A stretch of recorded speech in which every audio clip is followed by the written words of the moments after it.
Every Saturday, precisely at 2 in the afternoon, the same sound echoed through the cemetery gates, vibrated over the gravel paths, and settled in my chest, before fading into a quiet, lingering silence. A motorcyclist approaching low and controlled, stopping respectfully rode beneath the wide, outstretched branches of an old maple tree, and always parked in the same shaded spot, gently pressing his tires into the earth. The rider was always the same. Black boots, worn smooth by miles of travel, a leather jacket softened by time and use, and a helmet he never removed but carefully placed on the seat, as if it were a living thing deserving reverence. Without hesitation, he rode straight and deliberately to my wife Sarah's grave. For 6 months I watched from my car, the windows just open enough to catch the faint scent of her roses and the subtle trace of leather from her coat. The same time, the same path, the same silent ritual. He never brought flowers, never spoke a word aloud, never made any grand gestures. He simply sat across from her headstone, leaning slightly forward, his palms flat against the grass, as though he were touching the soil that now held her. He stayed there exactly 1 hour each week.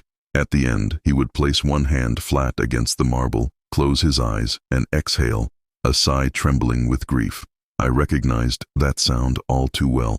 It was the sound of someone who had loved her in a way I had never imagined, and who missed her just as much as I did. At first, I tried to rationalize it away. Cemeteries are filled with tangled losses, with footsteps wandering over the wrong graves, with grief that can blur names over time.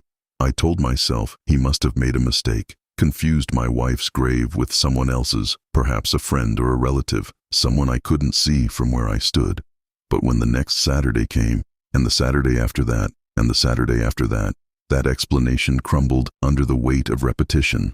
This was no mistake. This was devotion.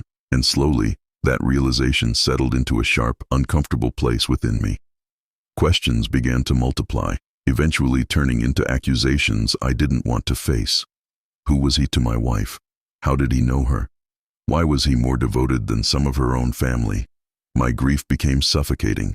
Fear of losing her presence, distrust of this stranger's motives, anger that he could occupy a place that had always seemed uniquely mine. Each week I watched him sit with her, and each week my imagination created stories I didn't want but couldn't stop. I imagined secret loves, mysterious bonds of trust, or forgotten acts of kindness I had never known about. Loss magnifies uncertainty, and grief had amplified mine to its limits. One Saturday the weight became unbearable. I could no longer sit in the car pretending to be invisible.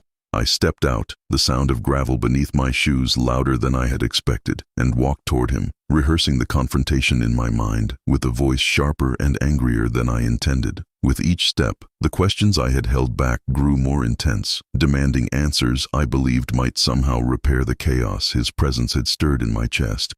But when I reached the path and saw him, everything stopped. His shoulders were trembling.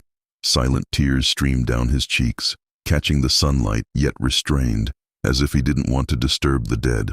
I had never seen another man cry at her grave, nor witnessed such quiet, careful grief. The sight unsettled me.